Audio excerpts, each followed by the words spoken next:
up to date with all the latest? Direct from the NBL? That is enormous! Well, download the free NBL app now. It's jam-packed with live scores, stats, exclusive content, and much more. Get it from the App Store and Google Play now.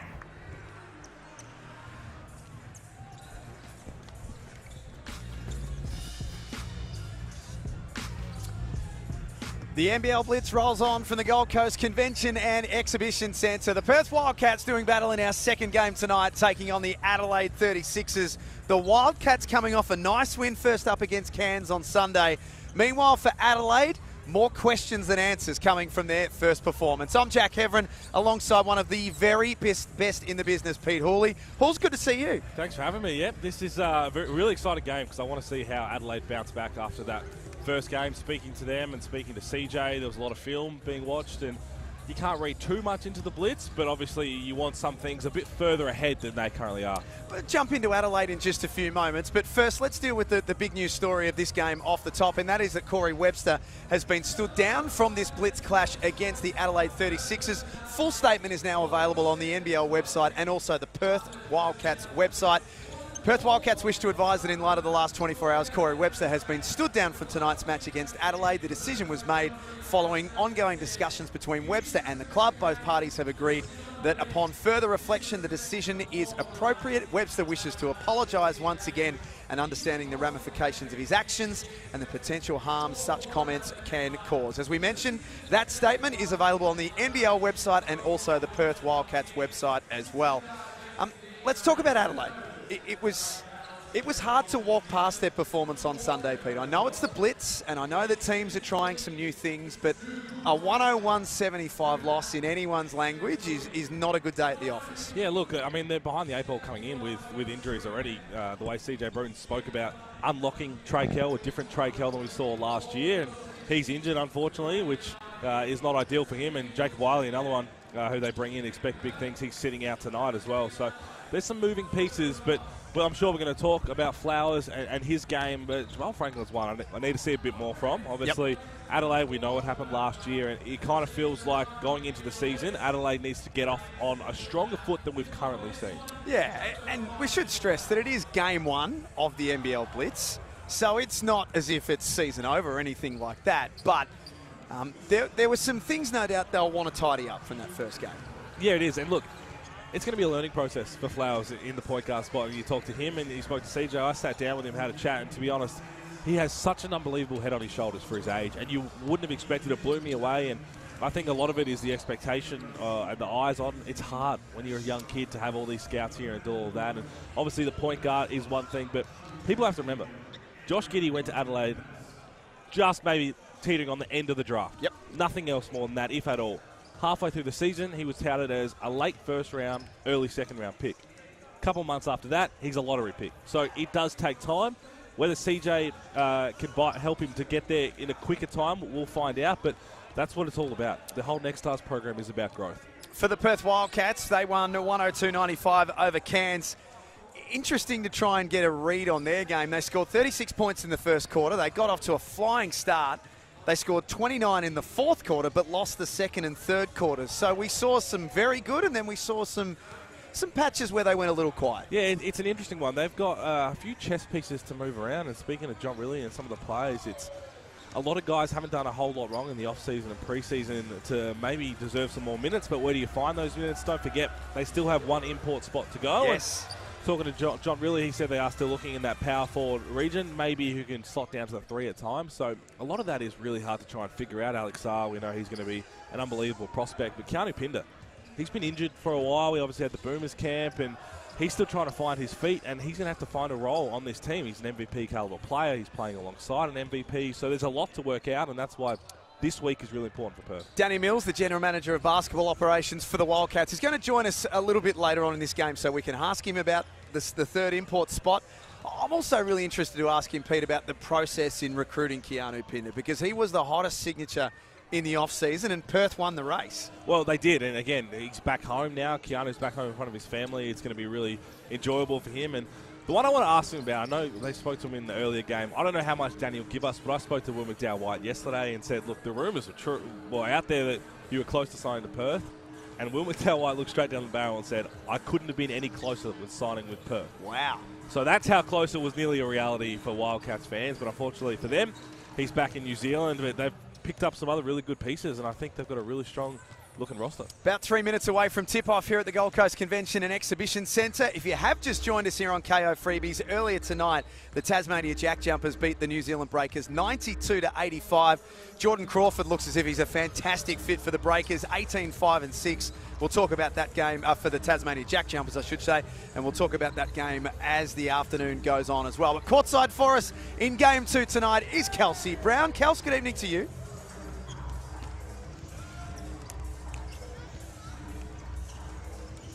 We'll get back to Kels in just a few moments' time.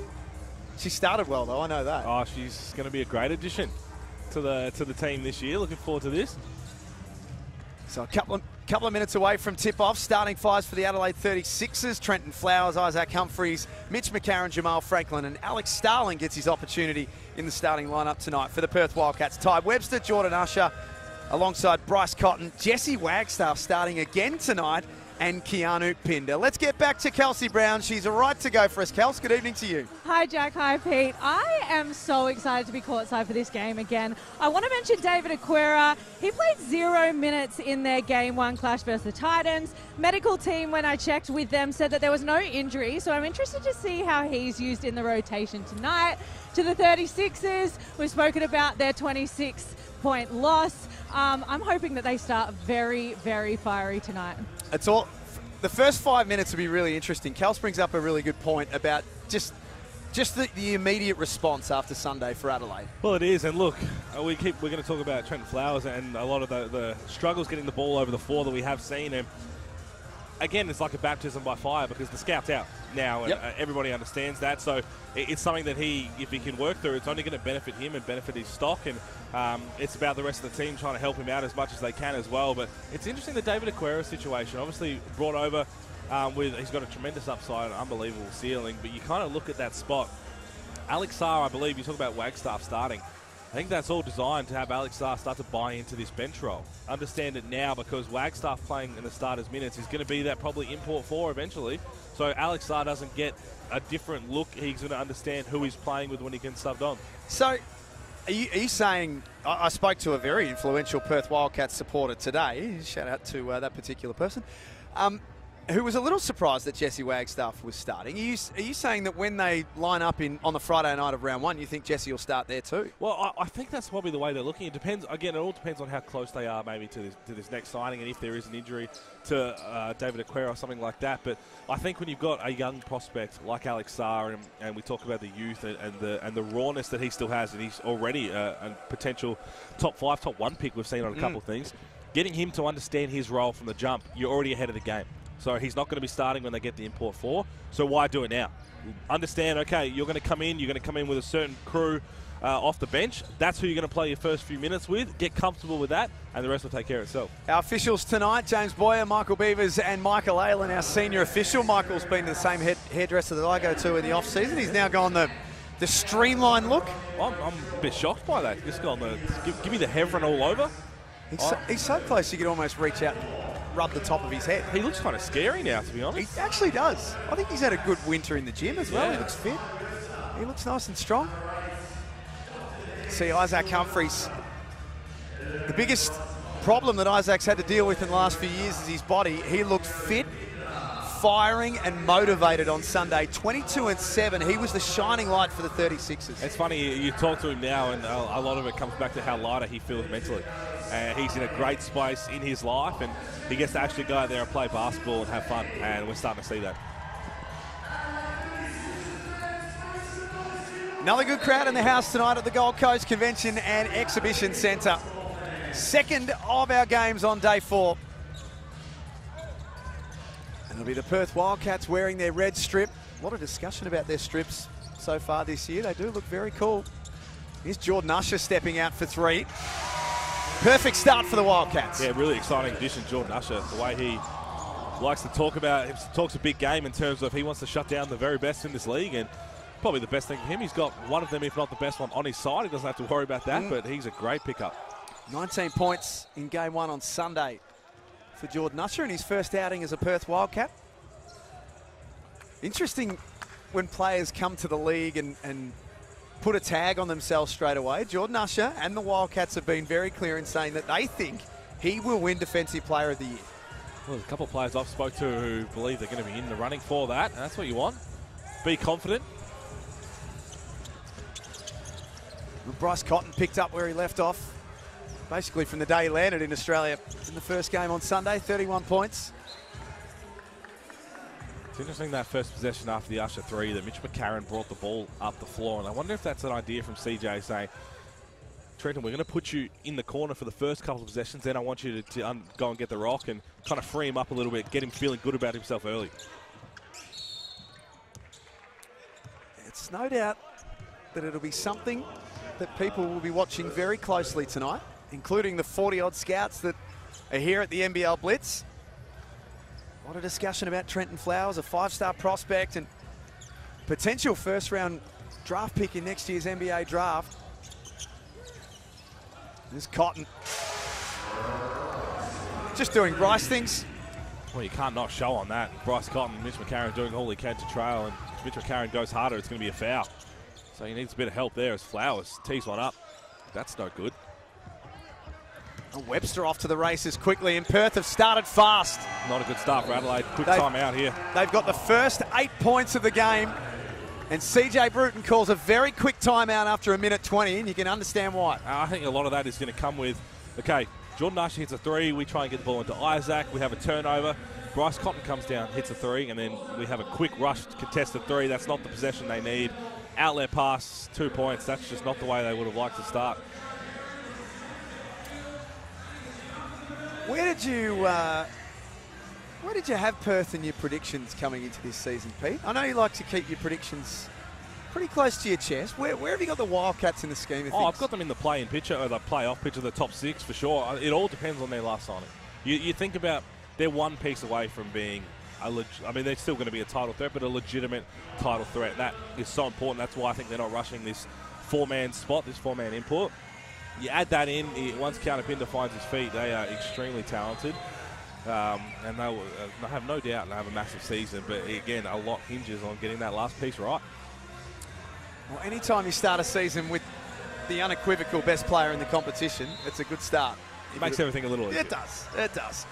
Kelsey Brown was listening into the Adelaide 36ers timeout. First up, Kels. CJ Bruton had some very simple words. It was move the ball, get to the paint, and Mitch McCarron was very vocal about their intensity in defence. Well, the response wasn't exactly the way that we thought it might be for Adelaide first up. There's still a long way to go in the game. Flowers is stripped of it.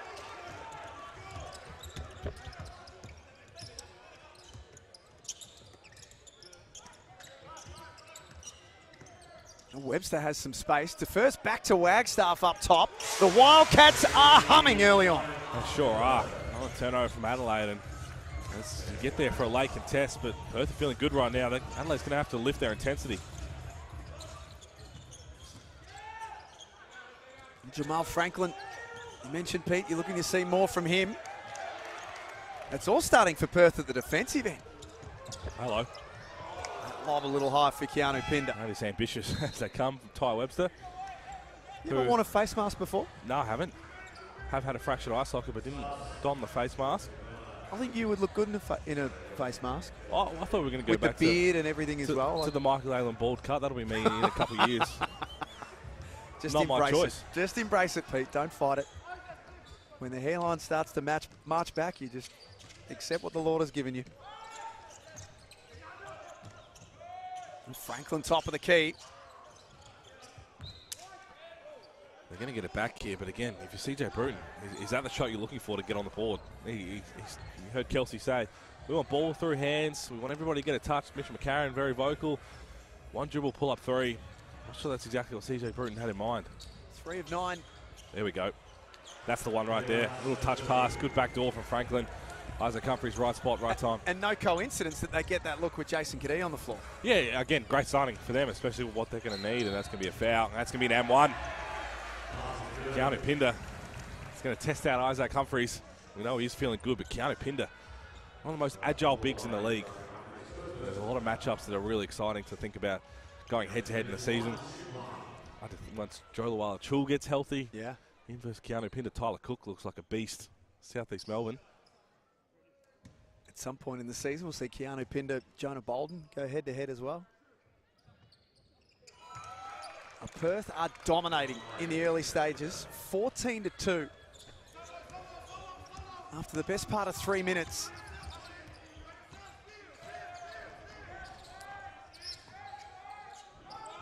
Adelaide have got a few more experienced heads on the floor. There's Torrey Smith-Milner. His first game with the 36ers. We didn't see him on Sunday. Speaking of Sunday, there's Sunday Detch. Great look for Kadee. Again, it was a good look, but it wasn't the prettiest play. And what shocks me is that you just had an easy two, as Bryce Cotton tees one up. You had an easy two set up by Jason Kadee, as you said, and the only time he touched the ball in the offense was to catch a shoot in the three, and it was a little messy before that. So that's something that I don't quite understand. When he got everybody in the right spots, they had a beautiful looking set, and then he goes and sits in the corner. If I do sound a little croaky, I've done 88 interviews in 3 days. Yeah, so tell us a little bit more about that. There'll be people wondering what you've been up to here at the Blitz, but you have been a very busy man. Trust me when I say I know what Gold Coast it can do to you if you enjoy the facilities, but that is not me as someone who's, as Ty Webster knocks one down, as someone who would have had 3 good nights sleep without the little one. I've done 88 interviews with players over the last 3 days, and exhausted is one word, but we have some really good things to come out from the season. Incredible athletes, and another turnover here, and he's going to get jiggy with it. CJ Bruton forced to burn another timeout. It is 19-2 with 6:30 remaining in the first quarter. This is one-way traffic. Yeah, it's not looking good. I'll tell you what, it's one thing to have a really slow start once again, but when you've got players coming to the bench, putting their hands up, saying what's going on, and a lot of it has to come on the players as well. CJ Bruton can't get out there. Trust me, CJ Bruton would love to get out there, the competitive nature that he has, but it's just a lackluster passing. Unfortunately, as I said, we talked about Flowers a little bit, but the scout is out on Adelaide now, just after a few preseason games. Yeah. Get up and in on every single player, and they're going to turn the ball over. They've had 5 already, and that was the most glaring thing of their first game on Sunday, Pete, was exactly that, the inability to look after the basketball. They had 24, I should say, 24 turnovers in their first game on Sunday. And the problem is you're not always going to be clicking offensively. It's still early in the blitz, but if you're not putting points on the board, you're struggling to get into the offense. Your defense has to be that much better than it normally is. And a lot of the time they're just caught out of stance. They're standing up and getting blown by, putting everybody in tough positions. Here comes some subs to the Wildcats as well. Alex Sarr into the game alongside Keanu Pinder. That's a scary front court. 13, 8 and 4 for Alex Sarr, the French next star. In his first game on Sunday, and there's another turnover. This is hard to watch. Well, it is, and you see CJ's got his head in his hands because, again, that is a simple cross-court guard to big pass with absolutely zero pressure around. That just can't happen, especially when you've started so poorly.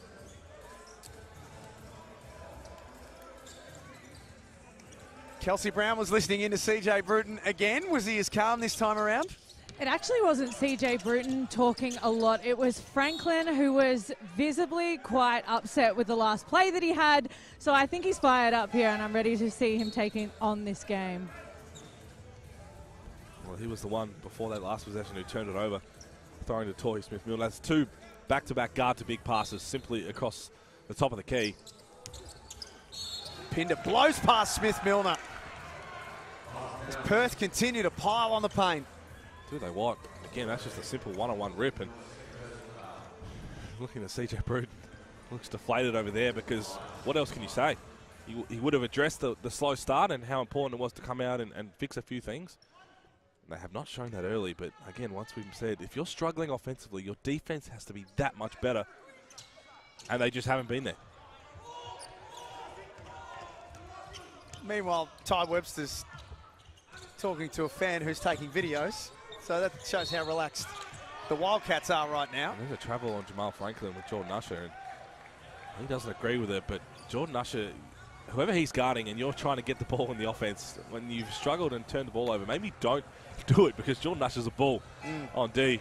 Looks McCarron about to check back in, I would assume, for Franklin, who looks really distressed.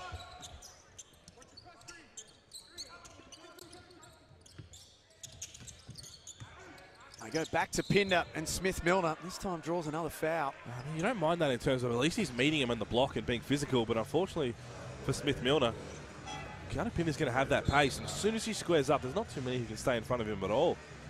So he's going to check out. Franklin checks out.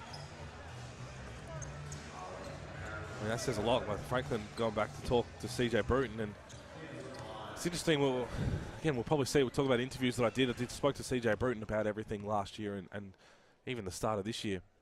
And he said, what I've been saying, there's only so much as a coach can do. He said a lot of the time when things aren't going your way, you have to look within.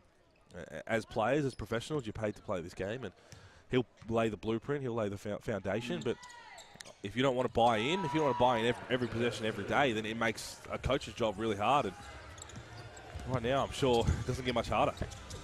And I think the thing that's pretty obvious watching the Blitz, and you know, we've both gone through and done all the prep for the season, there's going to be no such thing as an easy game in this competition. Well, absolutely not, and that is just a turnover waiting to happen as Keanu Pinder meets Starling at the rim. Called for a foul. He's saying he got all ball. It looked like he got every bit of it. Oh, Michael Lane had the perfect view. No hair in his eyes.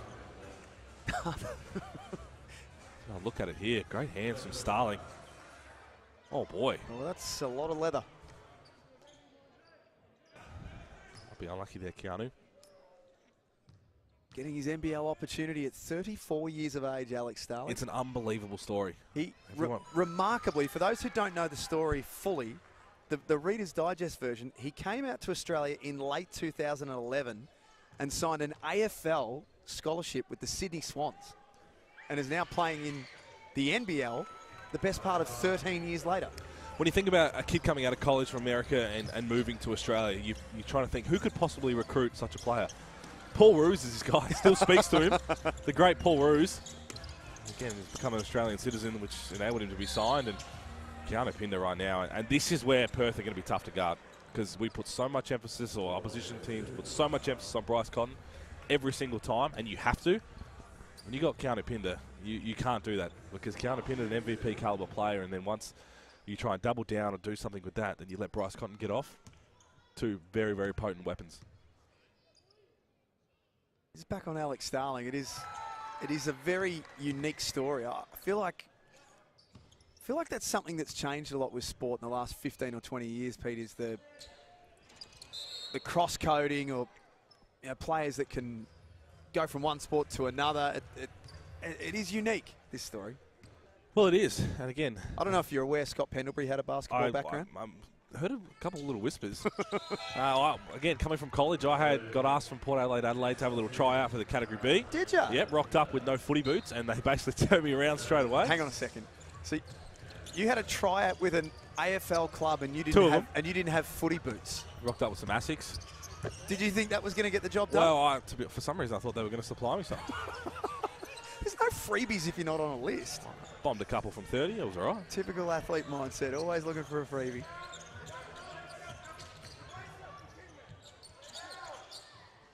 McCarron off the back of the iron. Alex Sarr. See, that's where Perth are going to be tough to score against, when you finally get a switch on a big guy. It's Alex Sarr, how mobile he is, and that just cannot happen down the other end.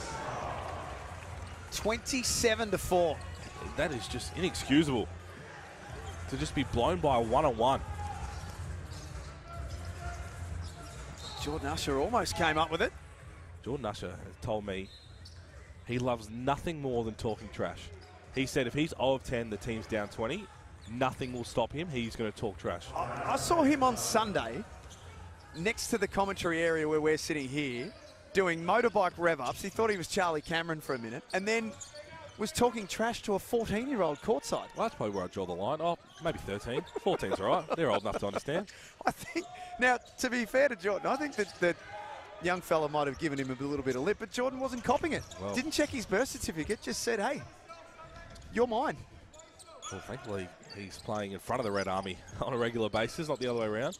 No, boy. He won't be getting that at RAC Arena. I mean, they're 9 of 10 from the field, Pete, which tells you that they're getting looks close to the basket. We talk about standing up defensively, but everybody is just stagnant, not moving. If anyone wants to turn the corner, put one move on, they're getting into a position where they're either going to get a layup or a kick-out three.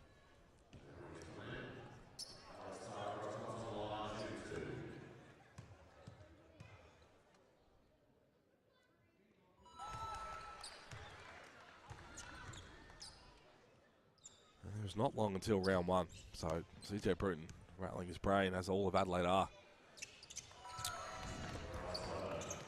They play the Friday night in Brisbane, which is a new look Brisbane team, and we've seen a little bit of the Bullets so far, and I think very quickly they're going to establish a new identity under Justin Schuller, and then they play Melbourne on Sunday, Adelaide. And this is no disrespect to Perth at all, but Perth's defense is unbelievable right now, and if they play at this level all season long, then absolutely they're going to be contending for a title. But Brisbane Bullets have shown under Justin Schuller already that they want to set a defensive mindset. And Melbourne United, that's the way they always play. Shea Ely, Matthew Dellavedova, Flynn Cameron. We sound like a broken record, but it is clear that just from all these games before the Blitz, that other teams have looked at Adelaide and said, let's just crawl up in, and they are going to turn the ball over.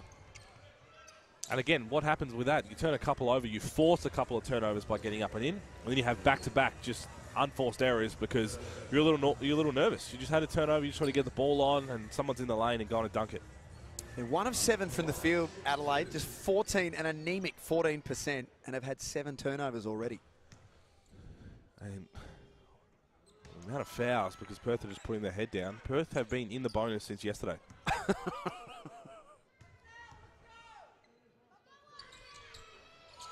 Jordan Usher goes 2 of 2.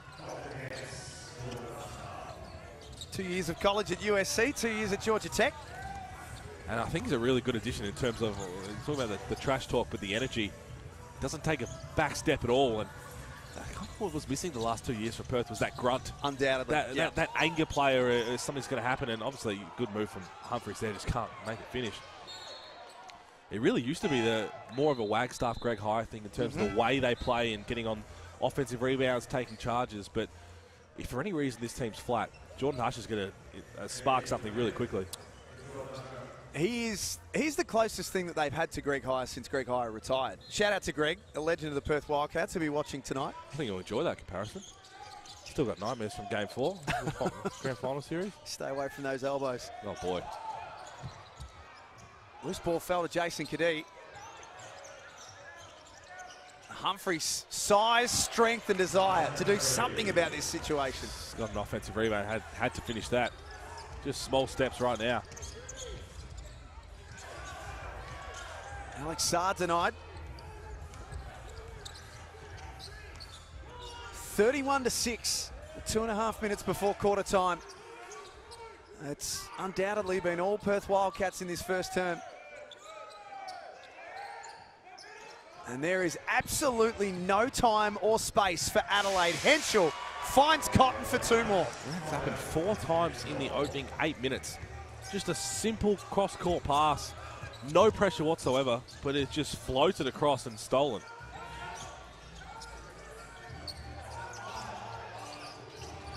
Humphries takes it at Alex Saar. At the moment, it looks like the only way they will score is through Isaac Humphries. And to be honest, keep doing it. Throw it in. Bring the ball off the floor, throw it straight in, have some movement off the ball, and let Isaac Humphries make the right decision. That's the only way they look like getting anything positive on the offensive end. Keanu Pinder, the leading scorer, with 11 in the first term. Bryce Cotton has 7. Jordan Usher has 5. Ty Webster also has 7 points.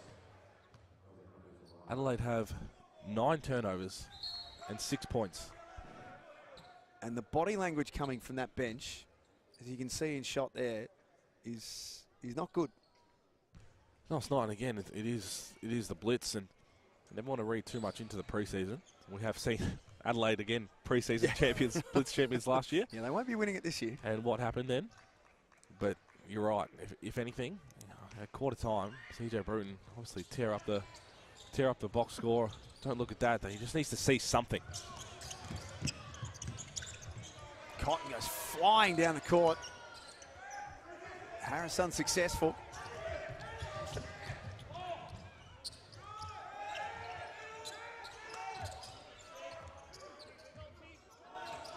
Shot clock at 10 for Cadee.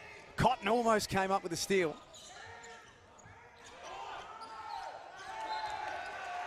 Just look at the pep in their step, though. Gee. We know Bryce Cotton can get up and in a little bit defensively, but even he is caught on to this defensive vibe, getting up and under Adelaide's skin. Cotton sits down with 7 points. Saar, Zunic, Harris, ×2, Hiram and Michael, and Henschel on the court for the Wildcats. Flowers, McCarron, Marshall, Kadee, Humphreys for the 36ers, who generate a bit of offense themselves. Trenton Flowers back out on the floor. Finally get a steal with Mitch McCarron getting up and in. Just trying to set a tone.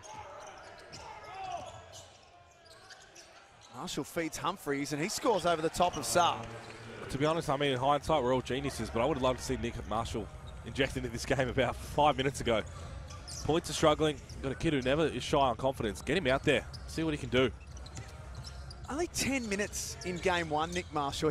It's a hard one to understand, Pete, because everyone that you talk to who knows anything about Nick Marshall says that this young man at 22 years of age, particularly after that overtime elite game where he torched that team, he is ready to tear this competition apart. Yet for some reason, we see him in bits and then we don't see him, and then he looks short on confidence. It's a really hard one to get a read on. It's kind of hard to see what lineup is going to fit him best, because obviously they're very guard heavy at times. You look at it right now, Mitch McCarron is playing the 4 spot, which I'm sure he hasn't done since the Cairns days where he led the league in rebounding. But Isaac Humphreys, you've got him out there. Flowers, McCarron, Kadee, and Marshall. So they are just incredibly small. And John really says, no problem. I'll bring Keanu Pinder back in. We have mentioned no Trey Kell, who's unfortunately missing the Blitz once again. Got injured in the Blitz last year. And no Jacob Wiley. Yeah, and that's obvious tonight for Adelaide. Their size is a big factor. And Jacob Wiley's that energy guy, isn't he? That in a situation like this, you turn to someone like Jacob Wiley to try and give you something, don't you? Yeah, exactly. Try and get some sort of spark going.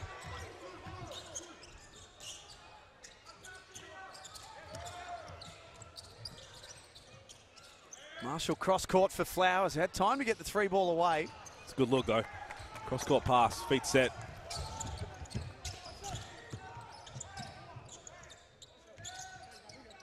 Oh boy. Pinned a beautiful find underneath for Hiram Harris.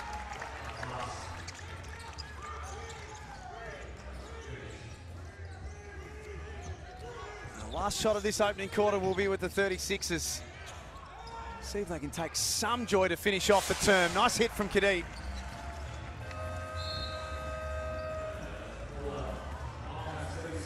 And Perth have blasted Adelaide off the court in the first quarter, 37-11. Pardon the pun, but it was a blitz from the Wildcats. Well, it was, and from the jump, the way they got up and in defensively, they knew they were going to force some turnovers. 9 turnovers for Adelaide, and about 4 of them were unforced errors, but that was due to the build-up of constant pressure, and you finally do take a break on the defensive end. Adelaide just threw the ball away. Everyone is getting involved. Keanu Pinder, 11 points. Bryce Cotton, 7. Isaac Humphreys really been the one shining light for Adelaide. Got 6 points, and right now, if they don't throw it into him, they don't look like they're going to score. We know Perth can score. They've always been able to score. What are you seeing defensively from the Wildcats? Oh, again, it's outstanding defense. It's something that they've been probably missing the last couple of years. But if they're going to play like this, then that's exactly what John really wants and makes them that title threat. Leading scorers in this first quarter, Keanu Pinder had 11. Bryce Cotton had 7. Ty Webster had 7 as well. For the Perth Wildcats, Isaac Humphreys had 6. Not much to shout about after that as well. It's probably good timing in that case that we welcome in the general manager of basketball from the Perth Wildcats, Danny Mills. I think it's fair to say you'd be pretty happy with that first quarter, wouldn't you? Yeah, no, it's, the guys have really come together. I think we're day 16 or 17 together on the road. We had a great trip into Las Vegas, had 3 games there, 2 against the G League Ignite, and then to come into the Gold Coast into a situation where we're playing NBL competition, and to have a good first hit out against Cairns, and now tonight against Adelaide. First quarter was, great. Couldn't ask for anything more. Tell us a little bit about, what we keep talking of the defensive identity. That was something that Wildcats missed at times, especially the last 2 years, and we know what the NBL means. You've got to play defense if you want to win. This looks like they're buying into a system that if they continue to do this, good things can happen. Agreed. Yeah, obviously after our review after last season, John and I got together, and the first thing was we got to improve defensively. we've got to get more athletic, and we've got to get younger. And I think we achieved those three things over the off-season strategically. Obviously, adding a next star in Alex and kind of what he's provided us already has been probably more than what we could have anticipated quicker. We knew the upside is there, but what he's actually being able to do defensively, especially on the court, has just really enhanced the group that we already have. So I wanted to ask you about Alex Sarr. I mean, you would see and hear the hype about him, particularly after the Las Vegas trip. How good did you think he was going to be versus how good do you think he'll be at the end of this season? Yeah, I mean, when obviously we recruited him, we knew he was going to be a big-time talent, but he's 18 years old. There's going to be good days, going to be bad days, going to be a lot of learning.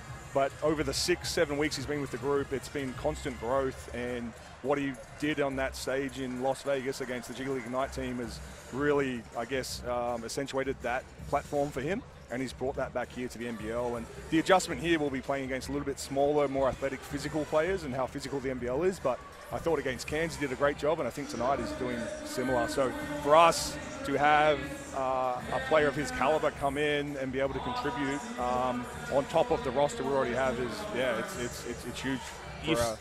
You've still got an import 4 spot, and talking to JR and understanding that piece that's the championship piece to put together with an already exciting roster. It's Mike Leyland running over. Bald head Mike Leyland, thoughts? I know. Clean shaven. But is the way that Alex Sarr has played, you said he's obviously exceeded expectations this quickly, has that changed any of the thought process or the timing of anything with that last spot? Yeah, I don't think it's changed the timing. Like, I think all along we're trying to find the right guy. We've gone down many paths, and we're in deep conversations again. It'll come, but yeah, definitely, as you talked about, this is a championship piece for us. We want to get it right. We will get it right. But seeing Alex and what he can do at the 4 and the 5, him and Keanu together on the court, has been exciting. I wouldn't say it's changed our thinking, but I would say it's given us a real sense of like, okay, this next piece, whoever we bring has got to fit in, and because we're going to continue to have Keanu and Alex there, and to add this guy in, it's got to fit. So for us, it's really exciting, but also, yeah, like whoever we add is going to fit into the 14 guys we've already got here. Nick Marshall fouled shooting the 3 ball. In fact, it was before the season finished, Danny. A lot of talk was around Keanu Pinder, and there were 2 signatures that meant the most in NBL leading into NBL 24. Keanu Pinder was one, and Will McDowell-White was the other. Let's start with Keanu. When and how did that process begin? Take us through when you sort of started to really feel like you were in the race for him. Yeah, I mean, Keanu, one, being a WA boy, Perth boy, he's always someone that we would love to have back at the Wildcats. Him coming into free agency, us looking for that position was obviously always of need and want. And yeah, once the season stopped and we could kindly get in those conversations with his agency, then those things wrapped up pretty quick. I think there was a lot of interest on Keanu's side, obviously from our side, and when those two things matched, I think it was a pretty easy decision, obviously on our side, and then Keanu just loved the situation. I think all guys, when they start talking to John about the fit and the style of play and how we're trying to build this program back, I think they fall in love with him and the staff we've got here, and I think it was an easy decision on his part. If I remember, I feel like I got a text message late on the Friday night to say, get together for a Marketplace episode on Saturday morning because Keanu Pinder's going to sign. Was that how it played out? Was it late on a Friday afternoon that you got the word that he was in? Yeah, like it was definitely on a Friday because I remember the Saturday was our Wildcats MVP Bowl. So I remember I was in that office till about 2 a.m. that night before, trying to get all the paperwork in so we could announce. But yeah, obviously a massive coup for the club. He's a marquee Australian in the league, obviously someone that's incredibly talented. Unbelievable person. We're so happy that he's in Perth colours this year. Not expecting you to say too much about it, but I did speak in the rumours were how close Will McDowell-White was to becoming a Wildcat. We talk about how stressful free agency is for players. Obviously for clubs, and JR said you have contingencies left, right and centre. What goes through your mind when you think you're very close to getting the top 2 and obviously one decides to stay? And how does that make you feel? Is it really disappointing as the fans would feel, obviously? Yeah, I mean, you put a lot of time and effort and strategy and process into free agency. And so, yeah, when it doesn't go your way, for sure, it can be frustrating and maybe disappointing, but you also know that that's a likely outcome, maybe a more likely outcome. So you've got to prepare yourself for, right, 1A's off the board, B, C, D, where are we at, and how does it all fit? So, yeah, obviously there's multiple targets every year. We're always going to go after the best local talent. We know we have to build. Everyone knows they have to build their roster that way and complement them with the foreign players that you can bring in and a next star like Alex. And we felt like this year, as we strategically went down, we signed some guys, we missed some guys, but we feel as this thing's come together, there's really good chemistry and fit around the group.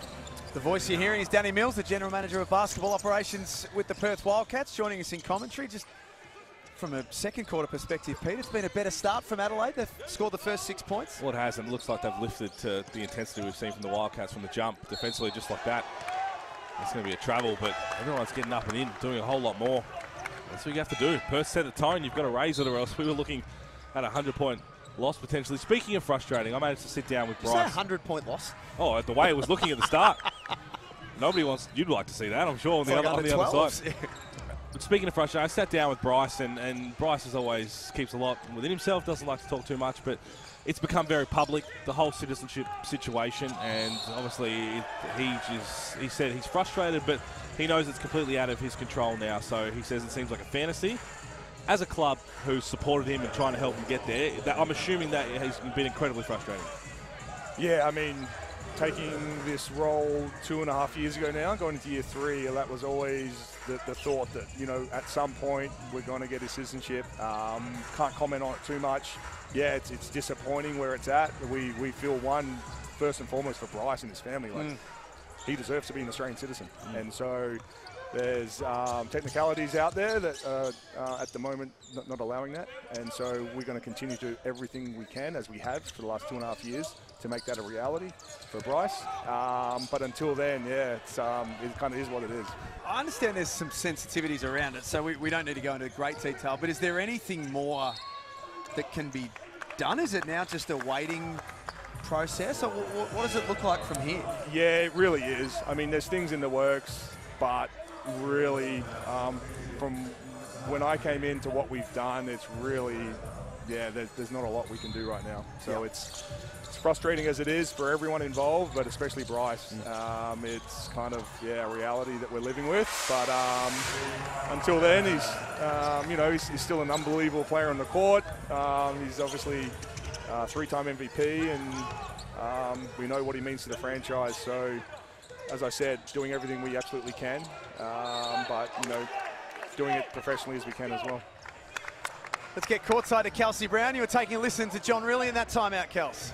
Yeah, there is some serious energy on this Perth bench. They are up and about. It feels unrelenting at this point in time. They're on track for a 140-point game, and I don't think they're going to stop anytime soon. Well, that's the sort of stuff you want to hear, isn't it, Danny? 140-point game?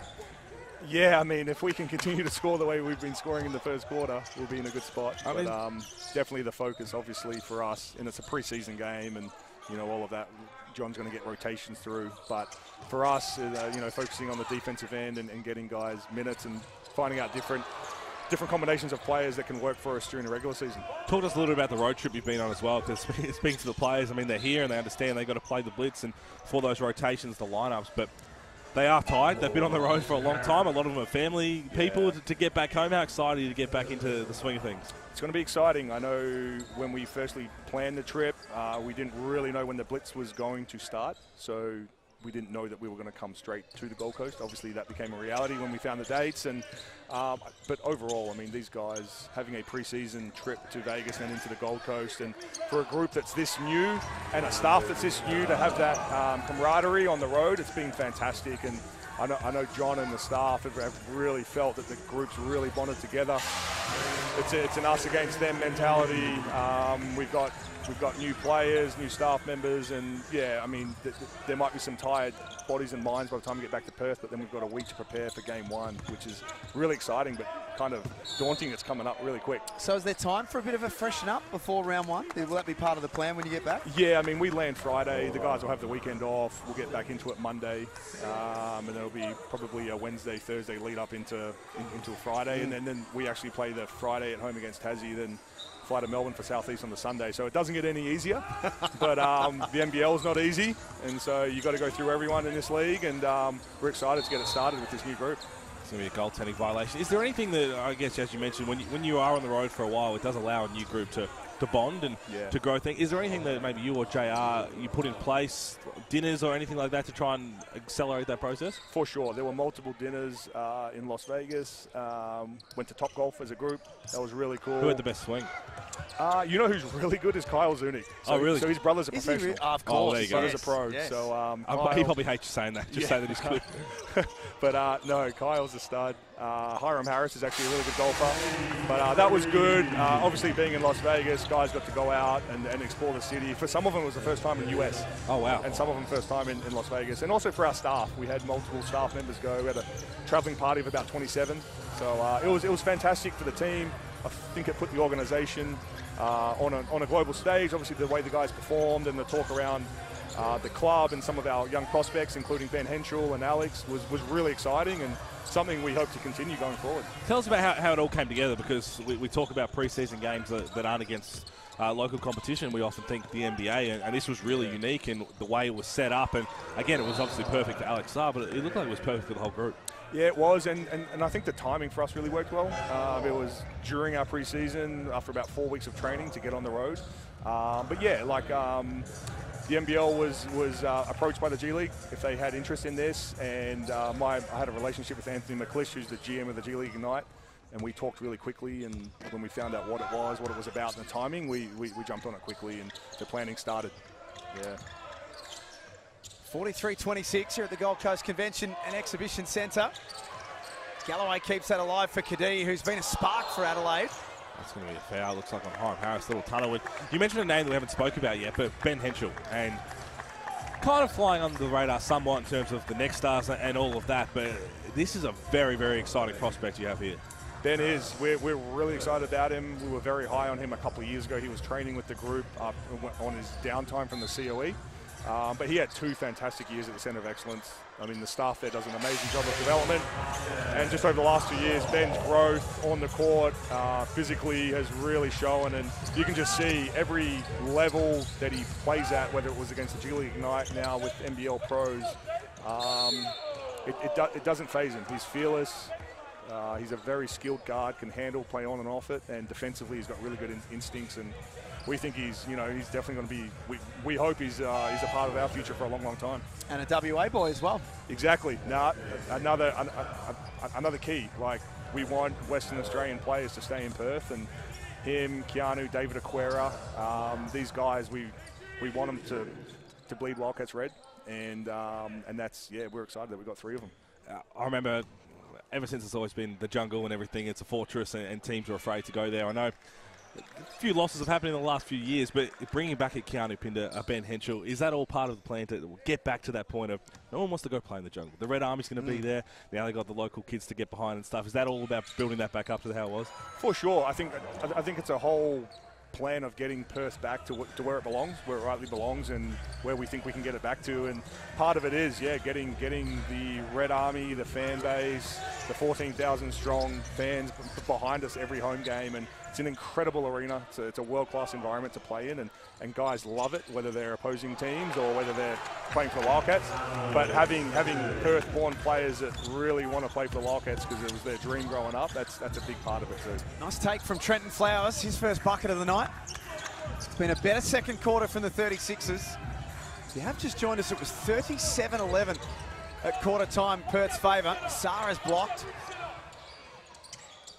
Harris banks it home. I do have to ask on behalf of Bryce Collins, because he spoke to me. And so you're flying to Melbourne after your first game on Friday, and there is every chance that his beloved, apparently, Collingwood Magpies are going to be in the grand final. Now, is he a Collingwood supporter? He tells me the reason was it's the only team he was watching in COVID, and he found out everybody hated him, and he said that made him like him more. He tells me that you're flying during the grand final. Now, we've got to get this man to the granny. It's too early.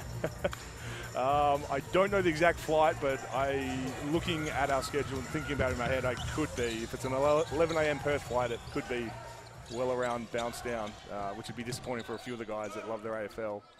But yeah, I do know Bryce is a big Collingwood fan. Yeah. To be honest, and not getting too much into it, but that could be a big reason why citizenship hasn't gone through. That makes a lot of sense to me. Yeah, he was going so well, Bryce, until I found out he was a Collingwood supporter. Until he started getting very vocal on that.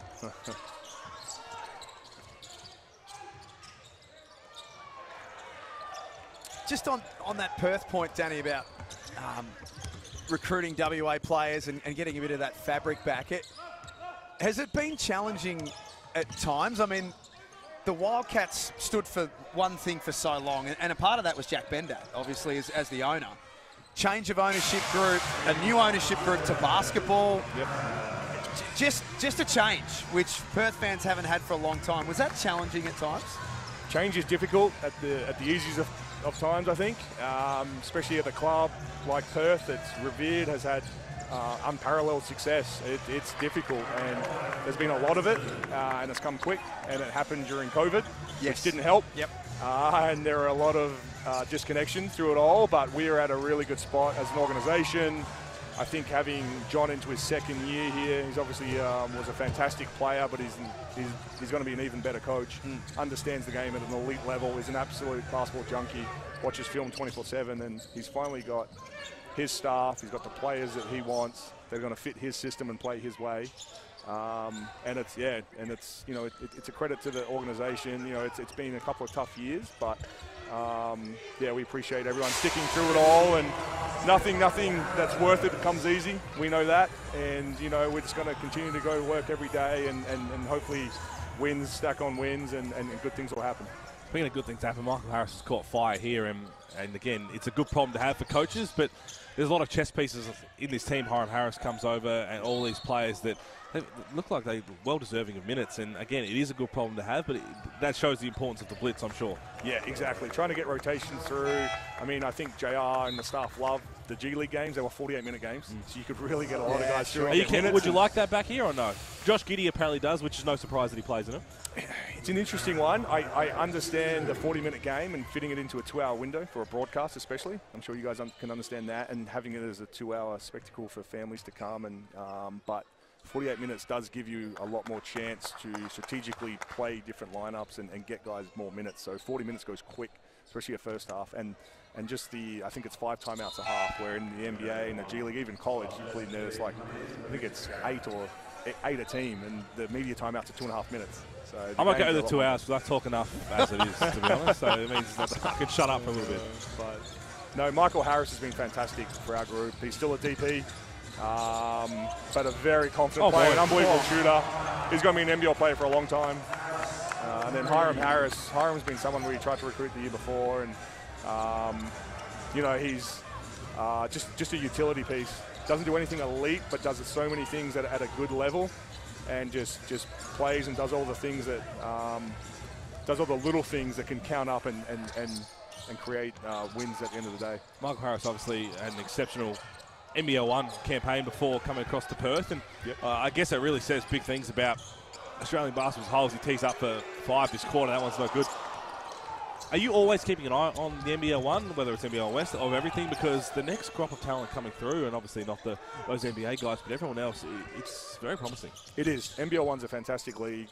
As you can see, the amount of NBL players that are playing during the off-season, it's great. And I think you're seeing it more and more that NBL guys in the off-season want to continue to play and to stay in their own backyard.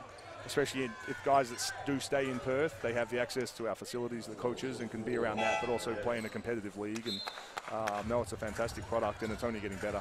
How do you stay calm during games? Because I know you've told me that RSC Arena around the coaching area, you've made it extra padded for the coaches that have come through Perth, because they have to get up and down there. But where do you see? How do you like to stay calm? Because I'm sure it's stressful. Yeah, it can be, and it's interesting coming into this role. When I was with Philadelphia as a scout, you're removed from the team a little bit. You're watching potential players for the future of your team, and obviously you want to win, but you're not really around your team a lot. But coming into this role, every single game matters, every single shot matters really at the end of the day. I mean, we saw that in our last game last year. I mean, some of those tense moments that have happened have been nerve-wracking, but that's the excitement of it, and that's why you're in these sort of roles.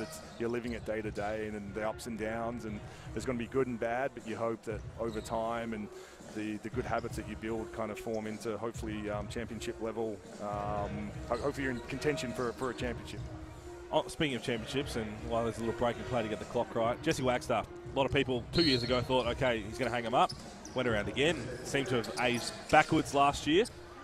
Obviously not going to have a massive role in terms of minutes this year, but how important is it to keep a guy of his leadership, of his caliber, in this team? Huge. It was something that we always wanted to give Jesse the time and the space to make his own decision. Yep. Deserves that, as you can imagine. So you kept the spot open for him, basically? 100%. It was Jesse's decision. We obviously would have liked him back, but if he was to move on and retire, that was completely his decision, and we would honour that, obviously, and he'll be celebrated as deservedly so down the road. But for him to be around this club, to continue to be the captain and be that conduit between the old and the new, it's huge. Like, he's an unbelievable person.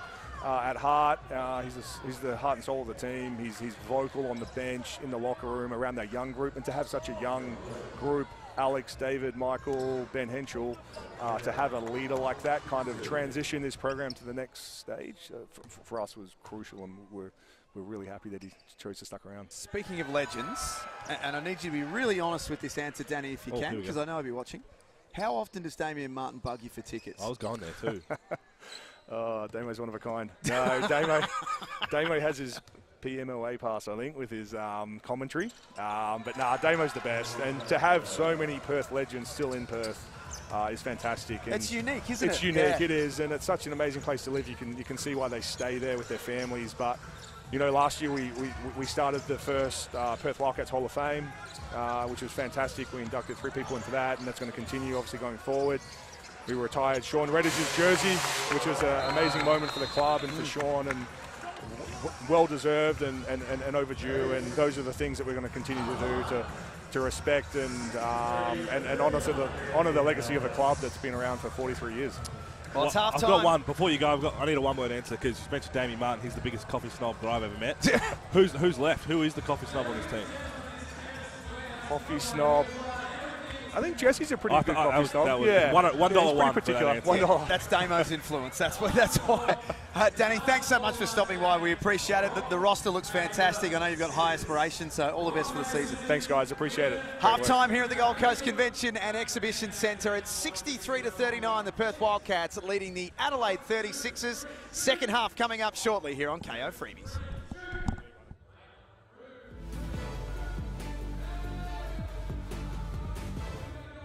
Our game is made for moments. We stop at nothing, on or off the court, here and abroad. Every fan, every game, every experience. From game-winning buzzer beaters to posterising dunks. The immeasurable passion and fierce rivalries. Every legacy, every team, and the strive for greatness. No matter the moment, it all matters to us. Hungry Jacks NBL. Every moment matters. Supercoach NBL is here! You've never seen fantasy basketball like this. Stop dribbling, start playing. Play the official fantasy NBL game at supercoach.com.au. Don't miss a moment of NBL action. On the court, away from the court, exclusive access, player interviews, free agency moves, next stars, and much more. The NBL's YouTube channel is your one-stop shop for all things NBL 24. And don't forget to hit that subscribe button to find out all the latest news as it happens. Search NBL on YouTube to get watching.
Welcome back to KO Freebies at the Gold Coast Convention and Exhibition Centre. Half-time, and it's the Perth Wildcats who lead 63-39 over the Adelaide 36ers. A better second quarter showing from Adelaide, it's got to be said, but there's still a long, long way off the pace. 13 points for Keanu Pinder. He's the leading scorer for Perth.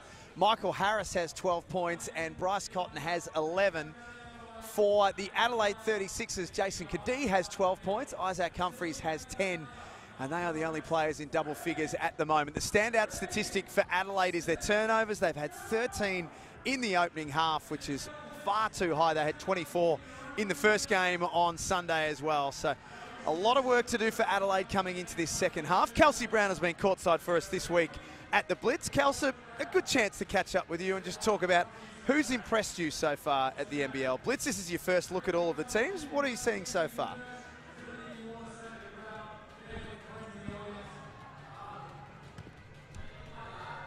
I think my favourite player at the moment is definitely Usher for the Perth Wildcats. I feel like his energy, his entertainment, the way he's getting around the crowd, there is no shortage of confidence and excitement within Jordan Usher. So he's definitely been a standout for me. Where did you have Perth in your pre-season predictions? Have you got them a team that's going to be in the top part of the bracket, do you think? I don't think I did. I think I rated the Breakers a little bit higher than everybody else did. I've pegged Melbourne United as the winners.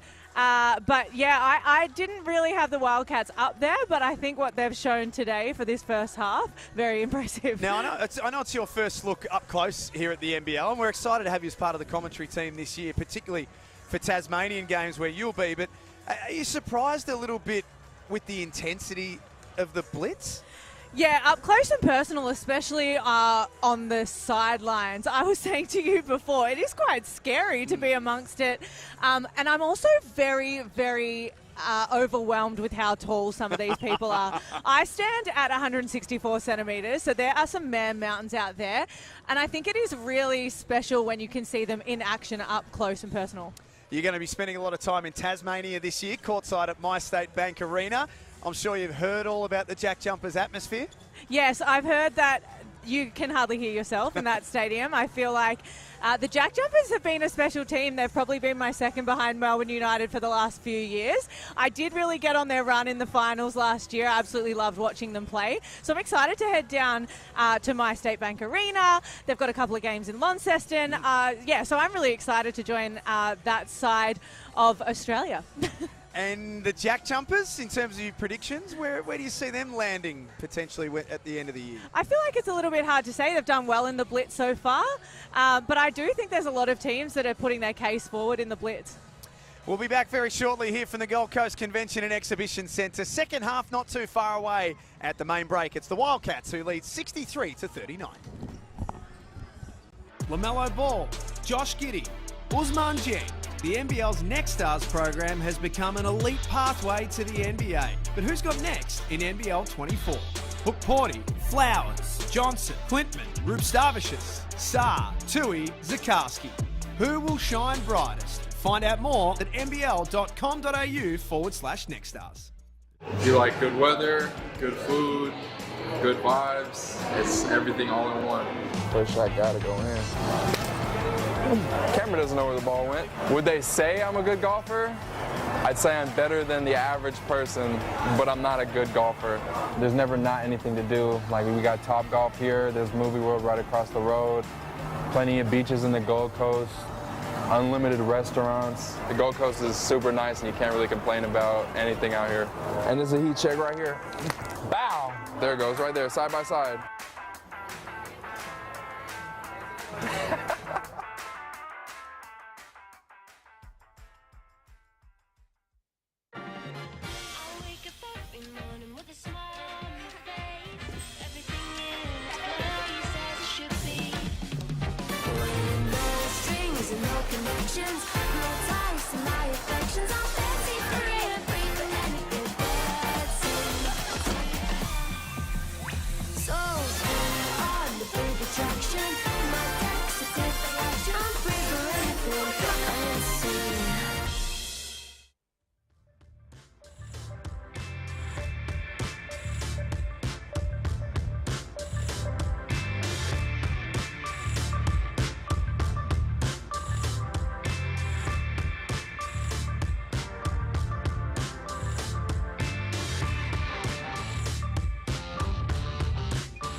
You're watching the NBL Blitz at KO Freebies. About a minute before we start the third quarter, Pete Hooley, Jack Heverin and Kelsey Brown in commentary for the Adelaide 36ers and the Perth Wildcats. The Wildcats leading 63-39. Pete, a better second quarter from Adelaide. If we're looking for positives, a little bit more to like. Well, they had no choice, did they? That first quarter was really poor in every single aspect, and the pressure got to them. They turned the ball over and then unforced errors, and only had 4 turnovers in the second quarter, which is still too many, but yeah, 9 in the first quarter. Got on the offensive glass. They got 10 offensive rebounds. Jason Kadee hit 4 threes. To be honest, they looked like they were starting to get it back to winning single digits before Michael Harris turned it on. But still a lot to work on if the Adelaide 36ers. Yes, a lot to work on for the Adelaide 36ers. Earlier tonight, Tasmania played New Zealand. The Jack Jumpers won 92-85. Jordan Crawford looks fantastic for Tasmania, 18-5-6. He's a very different player to Josh Majette, but he looks perfect for this Tasmanian team. He's a missing piece. If you look at what they needed the first 2 years, and it's funny, talking to Scott Roth and a lot of other people around Tassie that aren't players, for Tassie to solidify themselves in their culture in the first 2 years, they needed Josh Majette. But now, for the next step, they need a Jordan Crawford type. They need that electrifying scorer. They've got Milton Doyle back. Marcus Lee's going to do his thing. Jack McVeigh, the rest of the culture guys. And I'm not going to give away any secrets from interviews, but Scott Roth didn't cry this time. I didn't get him emotional. What? But he gave me an insight into what he looks for recruiting-wise, and it all makes so much sense. And I sat there and was like, well, you figured it out. You figured out the trick. Tight Webster, what a move to start the third quarter. He's got 9 points. Shaving the hair, unfortunately. Tells me shaving or braiding. Is he really? Says he's got a sensitive scalp, so said braiding hurts when they pull it too tight, but he said this is also a lot of work. He's had to wash it in the mornings, and he said when he wakes up it's on the side of his head in a right angle, so that's his words, not mine. Galloway starting this third quarter. This touch. I'd like to see a bit more Galloway this season. I think he's got a huge potential, great size, can knock the 3-ball down, but you want those guys who, it's going to take a while to learn to play through mistakes and to grow, but he's got to have one. He's got such a bright future, and we'll talk about his brother. We saw him last night. He is probably my favourite for a most improved player, Jalen Galloway. I saw a tweet, and forgive me, I can't remember who tweeted. It was one of our great NBL fans, said that they feel like NBL 24 could be the year of the Galloways. And I saw it, and I went, you know what? You could be right. It should be. Again, we talk about Adelaide because Sydney, they're loaded around that spot with Alex Tui, so going to have to figure some things out to play for minutes, but Jalen Galloway's growth for the last couple of years has been unbelievable. Yeah. Technical foul here, I think, on Jason Kadee. Bryce Cotton on the line, has 11 points. Michael Allen signalling a tech foul with the bald head is a little more confronting than I rate it. I'm telling you, I think Michael Allen has spent some time in the strong room in the off season. To me, that shirt just looks a little bit tighter around the arms. Yeah, he has. Sure has. Mine is also tight around the arms for other reasons, for being a dad. Have you had a good winter, have you? I have had a great winter. Are you embracing the dad bod? Is that what you're saying? Yeah.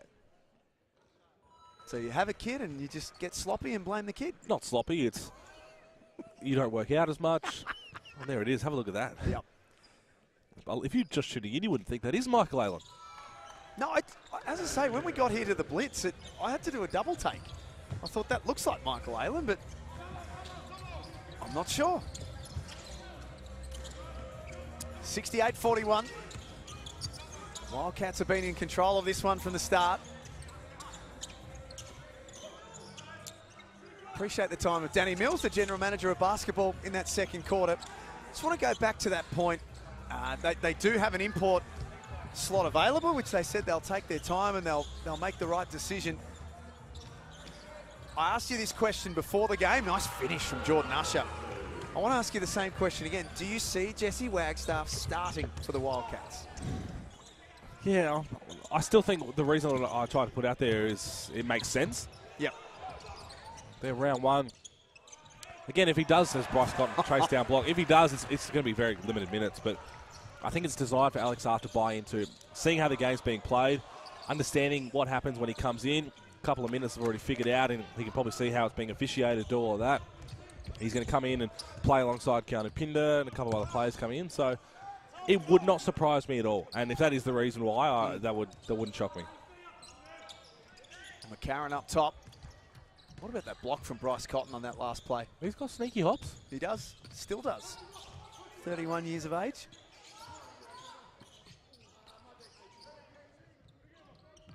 Usher puts the move on McCarron and takes it to the basket. No score. He wanted a foul. Probably lucky that wasn't offensive. That's a point of emphasis in NBL 24, that fend-off arm. Jason Kadee continues to bring something in this Adelaide team.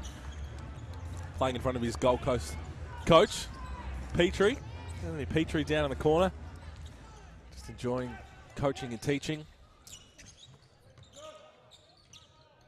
Bit of mismatch here on Webster. He's given away a foul. Won the MVP for NBL 1 North, Jason Kadee. Had some massive games. Had a fitty piece. Sure did, alongside Todd Blanchfield. Peach told me that trying to bring Toddy back to Gold Coast. Shouldn't take much convincing to come back to the Gold Coast, should it? I wouldn't have thought so. I think if and when a team lands here on the Gold Coast in the NBL, I don't think they're going to have any issue attracting players. All I know is if I was one of those players, which there is absolutely 0% chance, if I don't get a 3-park super pass, I'm flat. Because I'm still trying to work it. My little one comes up tomorrow. I need my 3-park super pass. I'm not going to use them all. And Top Golf as well. We did that on Friday. We did go to Top Golf, didn't we? Only one in Australia. Embarrassed myself. It was very cool to go there. I'd heard all about it. It's one that you can tick off the bucket list. Yeah, it's a blatant fallacy for you. You couldn't walk the next day. You actually didn't make contact with the golf ball for most of it. Touché. That's the worst I've ever seen you hit them. Touche. You just had a bad night, Pete. Sure did. These things happen. Cotton. Oh, my. Oh, my. Cotton. Tipped in by Pinder. Just got a ball on the string. Bryce Cotton. And again, it's going to be so hard for teams to try and limit his impact when you've got the likes of Keanu Pinder. Look at this lineup. It's a very, very talented Perth team. There's no doubt about that. And they bat deep. We saw Michael Harris catch fire in that second quarter. Hiram Harris. It was interesting to hear Danny Mills say that they've been eyeing Hiram Harris off for a couple of years. It's those role players that can come in and you trust them. They're trust players. They're very important on a championship contending team. But you think about them bringing in, as he says, a power forward, but a power forward who can play some time at the 3. There will be time. It could be a closing lineup or something where Perth could roll out Bryce in the 1, Jordan Usher in the 2, this new import in the 3. Good finish there from Starling, Alex Sarr and Keanu Pinder. Now that's a death lineup, depending who they get. That's very tough to score against and a lot of versatility. Sarr at the top of the key. Back out for Webster. Michael Harris is having an outstanding game. It's now 14 points. That's exactly CJ Bruton barking at flowers, and that's kind of what some of the draft experts said in the first game is, yes, we talk about his turnovers and ball handling, but the off-ball defense, the falling asleep just there. You've got to get a body on because you're an exciting prospect, but you've got to remember, right now you're playing against Michael Harris. Michael Harris is going to take every single opportunity to shine. He knows who's watching, and maybe not NBA ready yet or NBA ready in the future, but he's trying to impress the likes of John Riley and even other NBL teams. So every single possession matters. Would you say every moment matters? There you go. I wouldn't because I hear it enough on my voice on the ad. What about you, Pete Hooley, the voiceover artist of the NBL? There's Trenton Flowers showing some nice touch.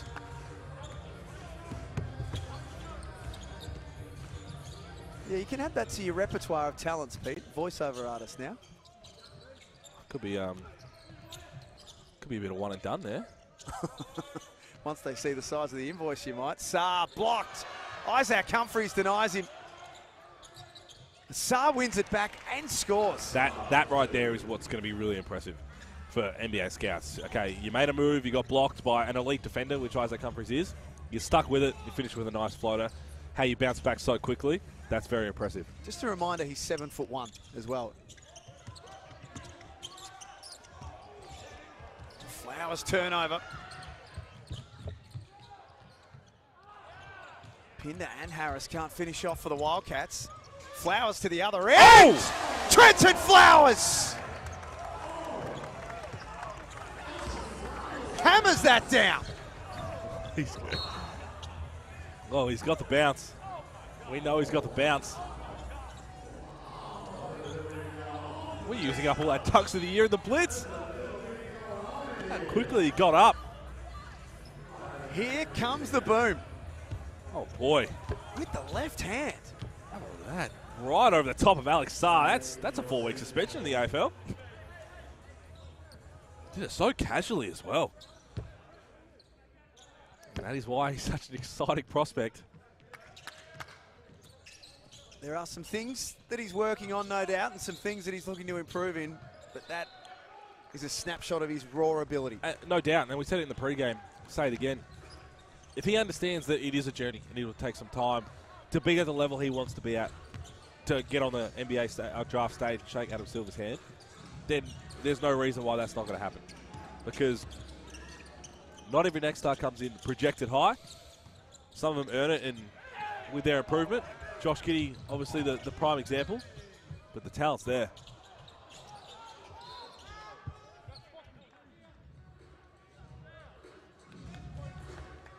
He's got a great head on his shoulders, just chatting to him. Loves the game. It's just a great starting point. Depends where they got him living in Adelaide, to be honest. Where, well, you're a proud South Australian. Well, Where would you put him? I'm an Adelaide Hills boy. But I think a lot of them, speaking of Trey Kell and stuff, are down in Henley Beach. Oh, yeah. It's the spot these days. It's a good spot to be. Glenelg's not a bad little part of the world. Yeah, but you can find yourself in some trouble. It doesn't need that. Just keep him as far away from Hindley Street as possible. Exactly right. He should be okay.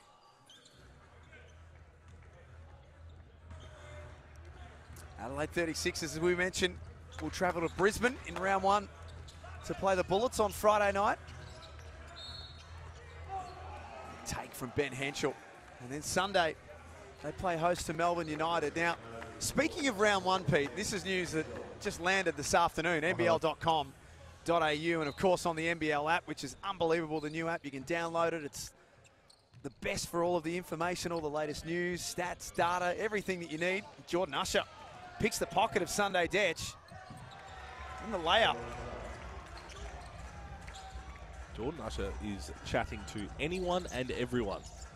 What about the announcement this afternoon that Scottie Pippen, the 6-time NBA champion, is coming to the NBL for round one? It's unbelievable. I mean, we know it's going to be an unbelievable season.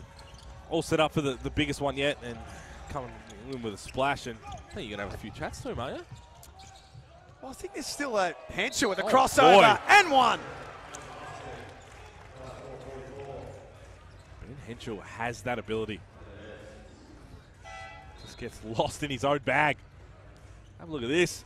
Oh, that's nice. Oh, a little left to right and then snatches it straight back. Immense talent, 19 years of age. He's an NBA player. Yeah, He'll get there. He sure is. He's got the drive. He's come a long way in the last few years as well.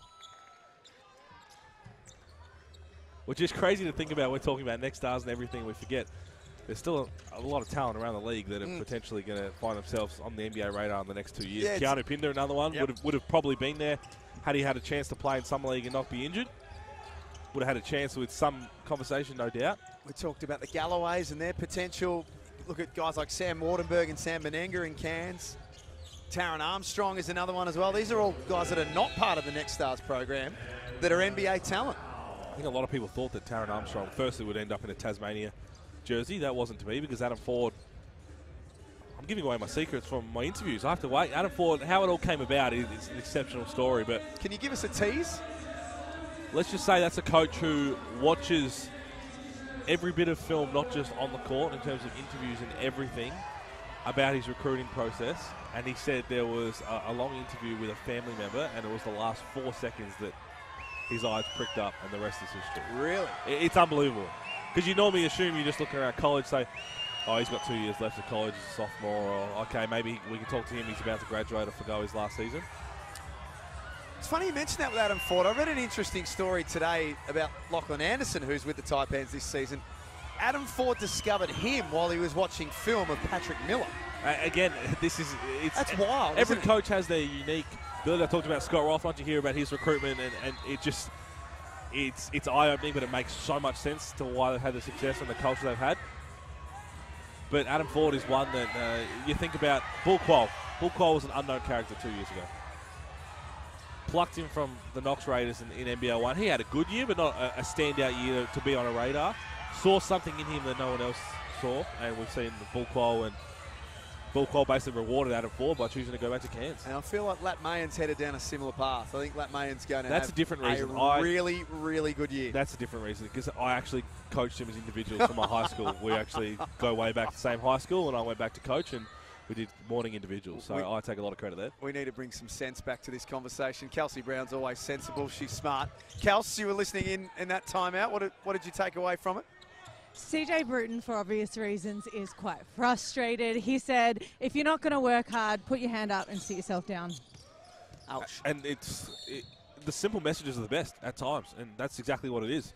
Second quarter, they were great. He kept running with the team that was on the floor until they got tired. But right now, and they're going to have one more game left of the Blitz after this, it's the same story. They need to be in a much better place heading into round one, because we know what happened last year was disappointing. We've seen some glimpses in this after the first quarter of what they can do positively. But overall, right now, they're not close enough to getting it all together. They play Tasmania on Thursday. Adelaide in their last game of the Blitz. Perth will also be in action on Thursday. They'll play the New Zealand Breakers.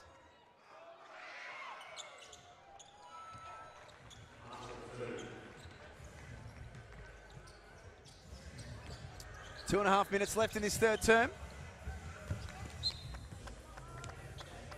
Pass a little hot for David Aquera. From David Aquera, I should say, to Jordan Usher.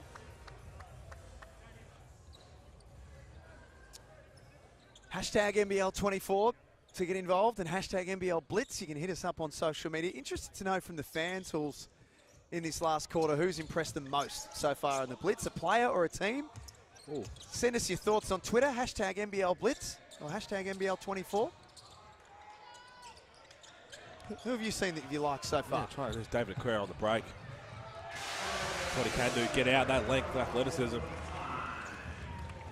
Put me on the spot here. I mean, one player that raised a few eyebrows, the way that Matthew Delvedova's come out on the offensive end has been surprising, yes, maybe, but he looks in really good nick, his body. He said that he's really put a lot of effort into that, but the confidence that he's shooting the ball with. Jamal Franklin knocks down the three. Can I throw? Please. Can I throw two at you? Yes. One's a bit of a layup, I guess, because none of us knew anything about him. You couldn't be more impressed with the way Tyler Cook's come into Southeast Melbourne. Oh, yeah. He's an animal, he's physical, and he looks like he's bought in straight away, which is half the battle sometimes. No doubt. And, again, he's still got a little bit to learn about the way the league is played and officiated. Once he's figured that out, it's going to be a problem. But the problem is he's still an injury replacement at the end of the day. So Jamal Franklin hits back-to-back threes. And it's interesting. Jamal Franklin, so he hit that other three and then hit that tough three there. Jordan Usher tries to answer back. And the way that CJ Bruton and the other coaches looked, it was like, that's not the offense that we're going to need to get things right. One-on-one offense, yes, you hit the shot. Thankfully, you hit the shot, but we need to see us execute in the half court. Get the ball through hands, run through plays. The other, and this might surprise you a little bit, potentially, but I don't get surprised often. I think there is a bigger role for Cam Glidden to play with this New Zealand Breakers team this year. Had 17 tonight on 5 of 9. Shot the ball really well in game 1. He fell out of the rotation at the back end of last season at the Breakers. Now, they were a different team. They had Barry Brown, who had the ball in his hand late. They had Jarrell Brantley, who they could throw it down to. This New Zealand Breakers team is a little bit different. And if Cam Glidden's going to shoot the ball with the confidence that he has so far, and New Zealand are going to get him the looks that he's got so far, he's got a role to play in that team. I think he's finally bought into what Monty Mayo said when he recruited him. He said, when you step on the floor and you see daylight, shoot it. And if you pass it, you're going to sit. That's exactly what he said. That's your role. Yep. And again, normally shooters don't have to be told twice. There's Michael Harris. He's never seen a shot he doesn't like. So just a little left of centre one to throw at you, just to keep you on your toes. Hashtag NBL 24. Well, another one. Hashtag NBL Blitz. Who's impressed you or surprised you so far? Well, impressed is one thing. Like Brisbane, we talk about they were exceptional in the preseason last year, and we know everything they had go on. But Isaac White, talking about most improved player, he's due to have a breakout season. Finally going to be a part of some steady minutes, and he's a bit of a microwave. But I like the way that they've been playing defensively. So that if they can continue to do that, their most important thing in the offseason, obviously a new head coach, was we need to bring in a starting point guard and a backup point guard, which we've all been saying for many years, so that Nathan Sobey doesn't have to worry about bringing the ball up the floor and controlling things. He can get back to his free-flowing game, being an elite scorer and MVP caliber player. Shannon Scott, perfect fit. Mitch Norton, perfect fit. Brisbane are in a good little space. Agree. I think the Shannon Scott signing is going to be a savvy one, I think. And it suited everyone. Cairns were going in a different direction. They were going young, and obviously Adam Ford had his eyes on Taron Armstrong from a long way out. The Brisbane situation suits Shannon Scott, and he suits that Brisbane situation too, doesn't he? He does, absolutely. And he actually, at all means, just wanted to stay in the NBL, wherever that was going to be. There's a chance at Cairns, but a lot of clubs were having a chat to him, and he was going to go nowhere else, which, again, it's funny.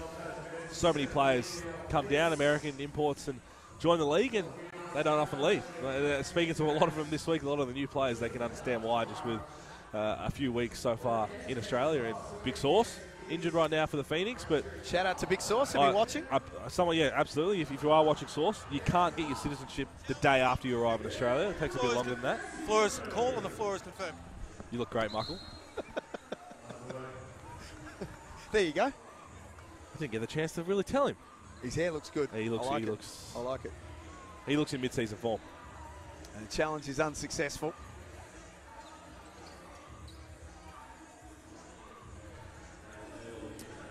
.23 seconds left in his third turn.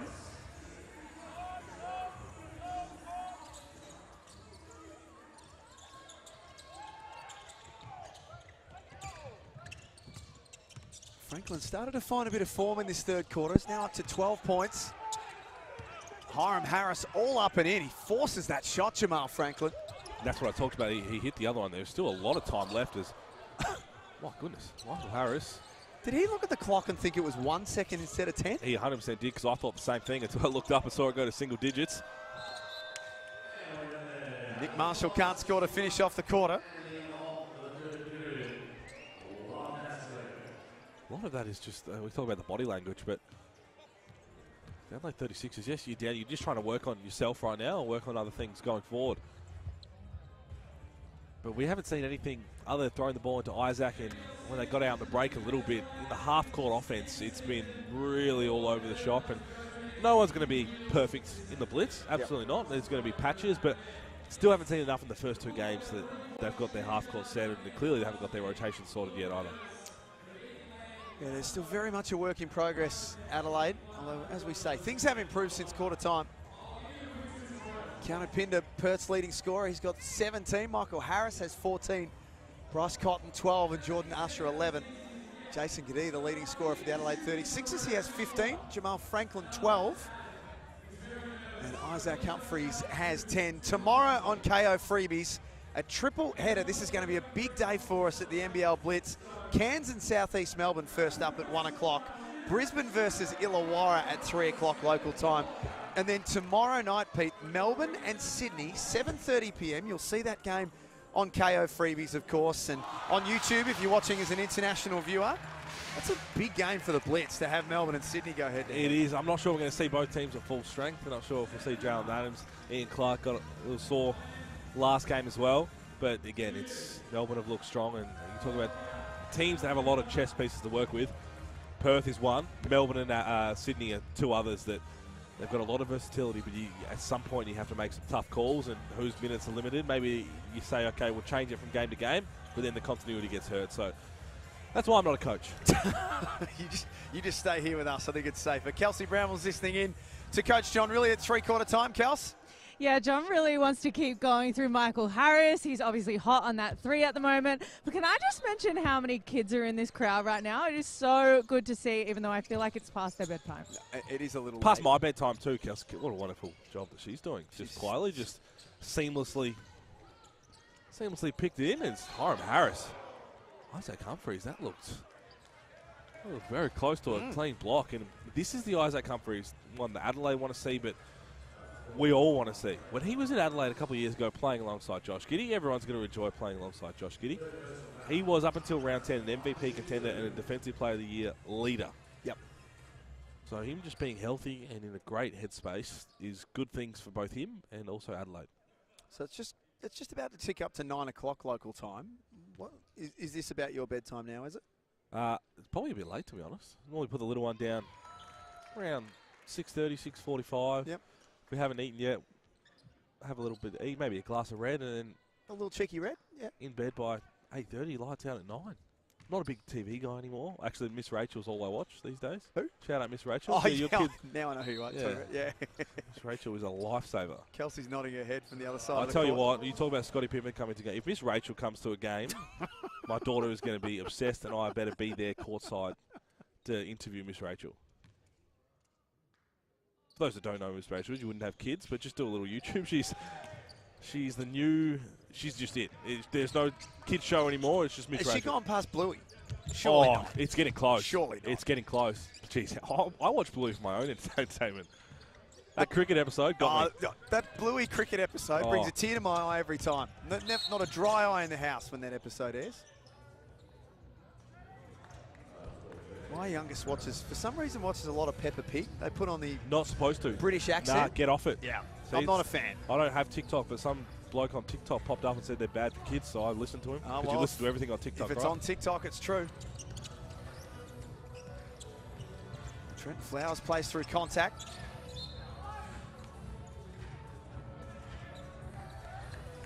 (86-61). They've done well to stem the bleeding since the first quarter, but quarter time or 4 minutes into the game, they were never going to win, unfortunately. Adelaide, with the way they came out, and they've shown glimpses. Isaac Humphries, and they're going to have to play through him. He's going to be feeling this good. He needs to see the ball the majority of the time down the floor. They continue to play through Michael Harris, exactly as Kelsey said. And he's paying them back. That's 16 now. Is she the new Oracle? She could be.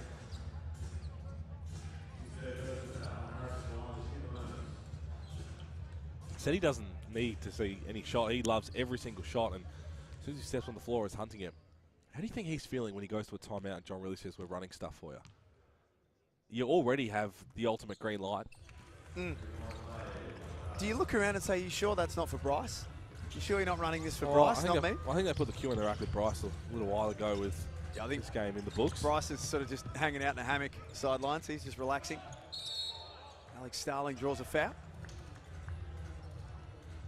We spoke a little bit about it. What a great story. This whole Alex Starling. Won MVPs, championships in the NBL 1 in Adelaide. Found a home and always thought he would have a crack as an import. Said he got his PR in 2020, and he said right before COVID hit, didn't think anything of going for his citizenship early enough, and then once COVID hit, it got delayed. So, of course, again, you talk, we're geniuses in hindsight, but we might have seen a lot younger NBL player had he got onto it a little early. He'll go down as one of the greats of South Australian basketball. Three-time champion in the SA Premier League, which has, of course, become NBL 1 Central. There's Dante Russo-Nance getting an opportunity tonight and suit up in the first game for the Wildcats. Harris this time with the left hand. It's fouled by Humphries, and that'll be his fourth.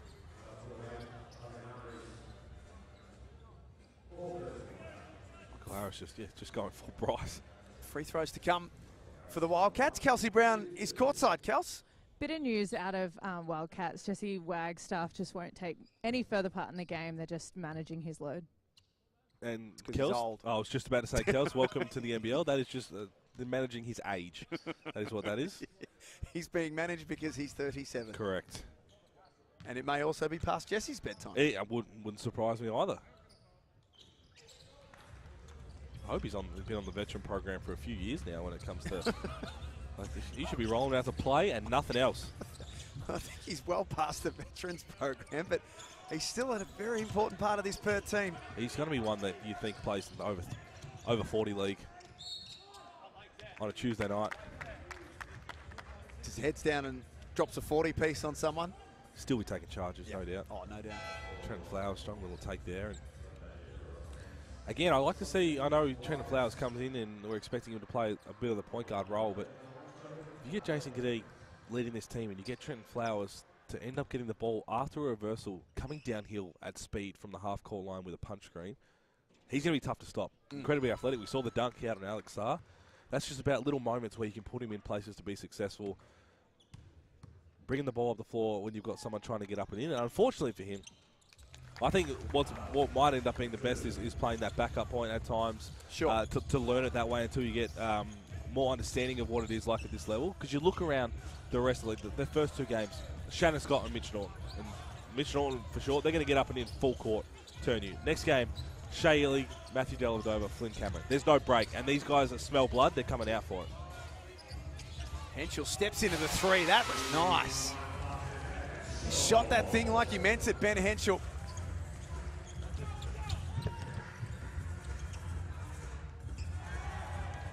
Humphrey's no good at the other end. Oh boy, that is one of the hardest shots in basketball. A little jump shot just outside the key, no backboard opportunity. And do it in transition as well. Turnover number 18 for the 36ers.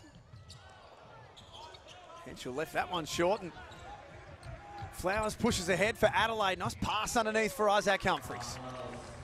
Good decision there from Trent Flowers. And again, we've seen those flashes where if you can get him out on the break, he's an exceptional rebounder, but get him going downhill.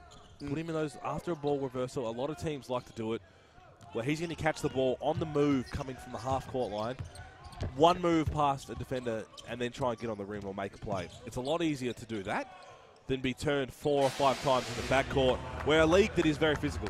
A few years ago, you couldn't put any hands on. Now you can be a little bit more physical in the backcourt. That's tough to try and get through. It's interesting reading a lot of the scouting reports and the draft analysis on Trenton Flowers from experts, and they say that that's one of his biggest assets. If he's downhill, good things are going to happen when he's got ball in hand. No doubt. Alex Sarr just puts a lid on that. But again, I think he has potential in the point guard role. I think it's going to be the growing pains of understanding that.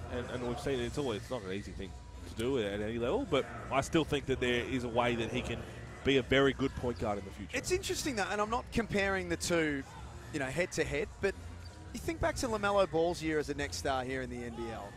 It wasn't sunshine and rainbows first up for him. It improved as the year went on. He got comfortable in the league. He started to adjust to the way the game's officiated, the defensive pressure, etc. So I guess what I'm saying here is for 36ers fans, have a bit of faith. Yeah, and again, it's all about, it's up to him, obviously, and if he can understand the process that comes, you've got 28 games. A little backdoor pass to Kyle Zernick. 28 games. And if you make improvements in every single game and they're noticeable with all the draft experts, that's all they need to see. You don't need to come out and get a triple-double in the first game. And what he doesn't need to do and what other people do, you don't need to compare to players like LaMelo Ball.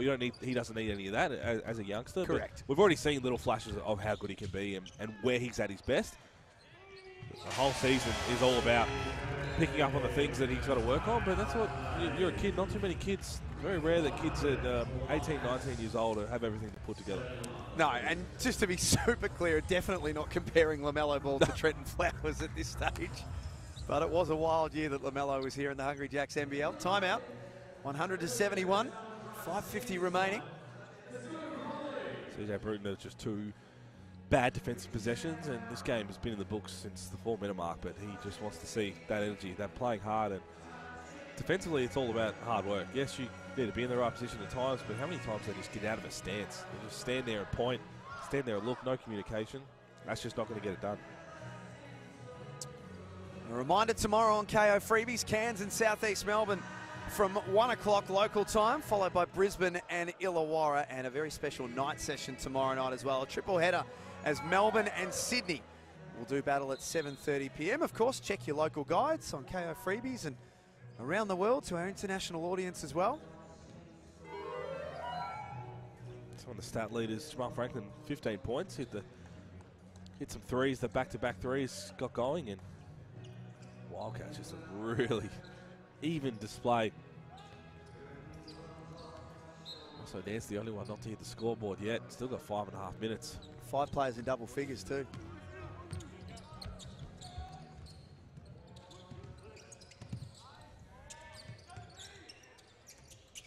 Galloway tees it up. Just got to find consistent minutes for him, however hard it is.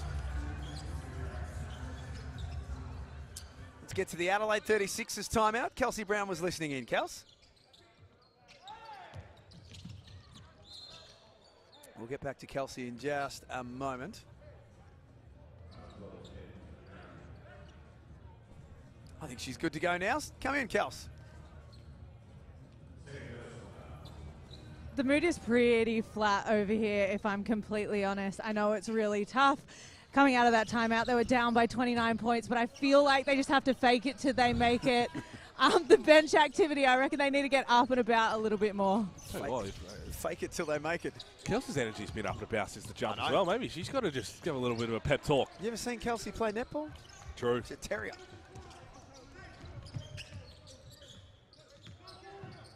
Alex Saar to the rack, did everything but finish. Good look for McCarron.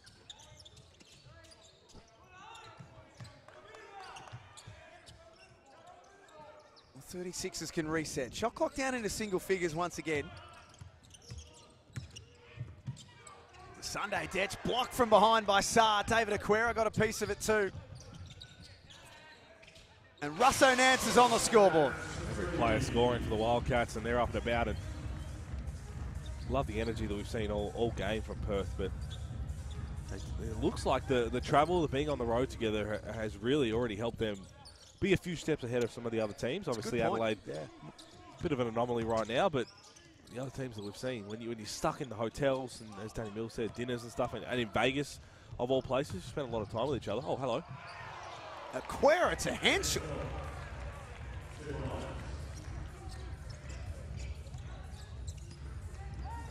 They're just doing as they please, Perth. As you say, Pete, it's been pretty much in the book from about 4 minutes in.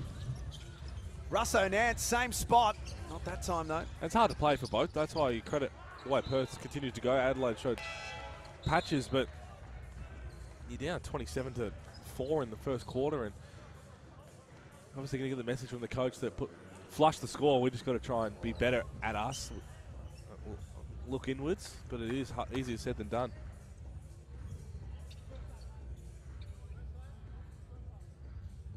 Galloway comes out. And McCarron out there on the floor at the moment with Sunday Detch, Torrey Smith-Milner, Nick Marshall, and also Jacob Rigoni getting an opportunity to play tonight for Adelaide. Aquera, Russo Nance, Zunic, Henschel, and Saar for the Wildcats. McCarron sent packing by Aquera. Has to shoot against the clock and get his own rebound.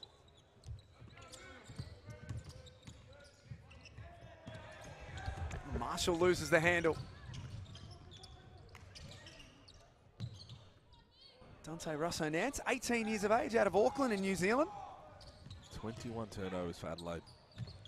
Had 10 of those in the first quarter. They had 24 in their first game. That stat line has not improved tonight.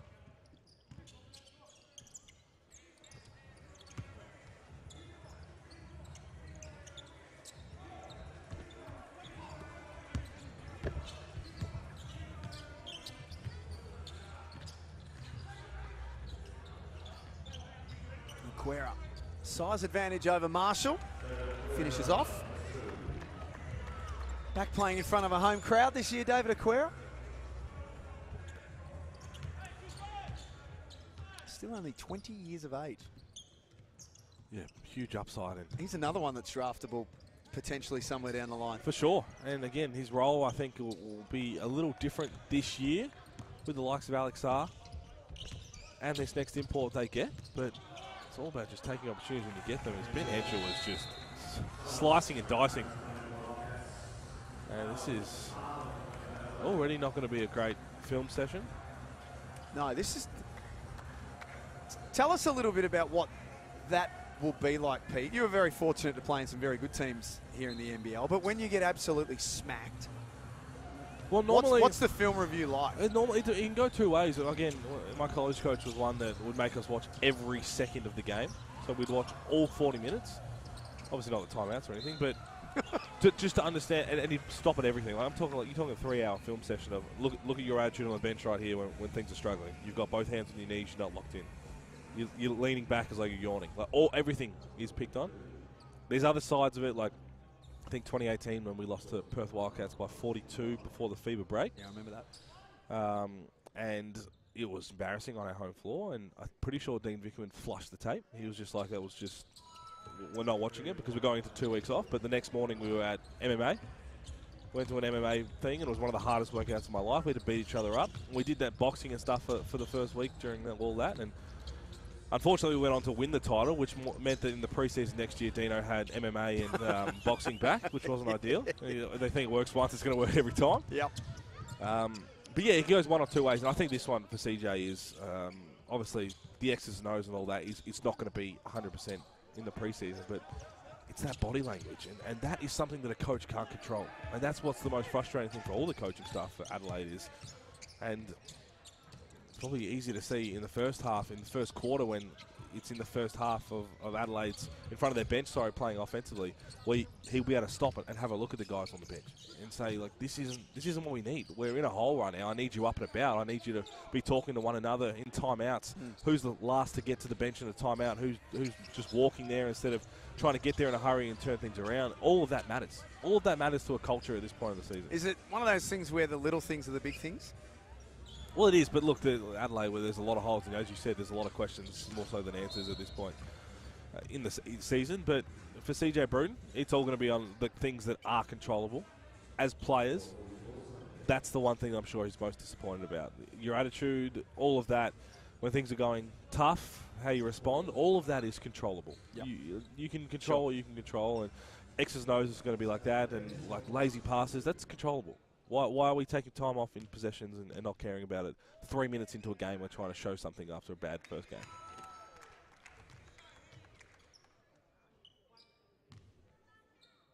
$15 points now for Ben Henschel.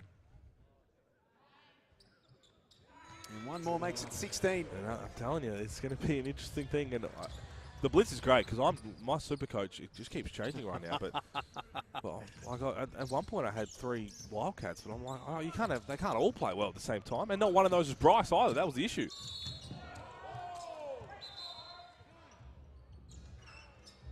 Hard foul there on Flowers. You're saying you don't have Henschel in your, Cotton in your super coach team? I don't, no. He's very expensive. Look, I know it's foolish. I know it is. But also, look, I haven't locked it away yet. Okay. Got a couple spots left to fill. Yeah, I must admit, I've gone away and just reconsidered a couple. Yeah. That I feel like I And the one thing I'll need say, to have. a couple of people asked us, trust, and you'll see everyone's team once it comes out, once they're all locked in, but even the Red Army, I think, who are playing Supercoach, Luke Travers for his price and what he does Supercoach-wise, I saw he was 31 or 39% with Bryce. Yes. That should be 100. With Travers? There is no need not to have Luke Travers in your team. I must admit, he's not in mine at the moment, but I might have to have a think about it. Did he steal your lunch money or something? No. Let's have a little think about Luke Travers. Blocks, steals, rebounds, points. One that I think will be in a lot more Supercoach teams leading into round 1 just because of his price and the opportunity that he's going to get. I think he's Ariel Hook-Porty. He's very cheap and will be the starting centre for Melbourne United. Yeah, you've got to look at the 2 games, obviously. And looks fit, has recovered really well from an Achilles. Well, I was going to say I don't want to give away too many secrets, but again, what we've seen, I think it's 60 grand or 69,000 is the one of the lowest points. Taron Armstrong. Yep. There is absolutely no reason not to have Taron Armstrong. I know they're going away to play games in NBA, and you have to take that into account, but he should be on your team ASAP. Pass from Flowers, extra one now. Sunday Ditch unsuccessful. It's a big win for the Perth Wildcats. They go 2-0 here at the NBL Blitz. 112-80 the final score. Domination from the Wildcats from the moment this game started. Sure was. First 4 minutes, they blew them out of the water and got up and in defensively. Forced 5 turnovers in the first 4 minutes, which then led to just careless decisions from Adelaide, and they dug themselves a massive hole. They did well to get out of in the second quarter because it could have got a lot uglier than it was. Flashes of things that could be really good to build on, but overall just super disappointing. You can't see that on all their faces. For the 36ers, they are 0-2, and in the 2 games have allowed 100 on both occasions. Yeah, exactly right. You can see, as I said, on their faces right now. Super disappointed. Again, it's all about controlling what they can control and try to just take strides forward. I think that's something that CJ might look at now is like, did we do anything to get better? What do we get better at tonight? Can we tick anything off? And maybe that's some way you can keep a little bit of positivity in this because there wasn't a whole lot to take out of that. But if you are Perth, it's a really good win. It's a promising win. Everybody got some court time and they're building. They're slowly building. Leading scorer for the Perth Wildcats was Michael Harris, had 18 points. Ben Henschel had 17. Keanu Pinder, 17 as well. Bryce Cotton, 12, was barely required after half-time. And Jordan Usher had 11. Likewise, we didn't see a lot of him in the second half. For the Adelaide 36ers, leading scorers Jason Kadee and Jamal Franklin with 15 each. Isaac Humphries had 14. And Trenton Flowers had 11. How did you see his performance? Yeah, look, when he was in those right positions of getting downhill and playing fast using his speed and athleticism, he looked really good. Made some good decisions in the second half. This dunk right here, that's where I think he's going to be at his best. And whether he starts maybe as a bit of on the wing and then moves to a backup point guard role until he's a lot more comfortable in that, I think that would be the best thing, but I'm not a coach, obviously. A reminder coming up tomorrow, we start with Cairns and Southeast Melbourne at 1 o'clock. Interesting contest, that one. Southeast Melbourne still without a lot of their key personnel. Wonder whether Mitch Creek suits up tomorrow. Mitch Creek hates the Blitz. Kelsey's telling me he is. He's in that veteran mindset. He's in that veteran mindset. If he's thinking, he's like, I'll play half a game at the Blitz, that's all I need. Brisbane and Illawarra. Illawarra I thought were a little disappointing for us. I'm very high on Illawarra this year. And again, a lot of that is on the back of Justin Robertson. He's only going to play 1 game at the Blitz. He's coming off a little injury as well. So, interesting to see. Hopefully he does play. Hopefully that is tomorrow. And once he's running the show, I think that'll be pretty good. And Melbourne and Sydney tomorrow night, 7:30 p.m. Of course, as always, check your local guides. But you'll see every single game here at the NBL Blitz, live and free on KO Freebies. On behalf of Pete Hooley, Kelsey Brown, Felix Von Hoff, Liam Santamaria, the entire team behind the scenes as well. Thanks so much for being with us once again at the NBL Blitz. The Perth Wildcats winners at 112-80 over the Adelaide 36ers. We'll see you tomorrow.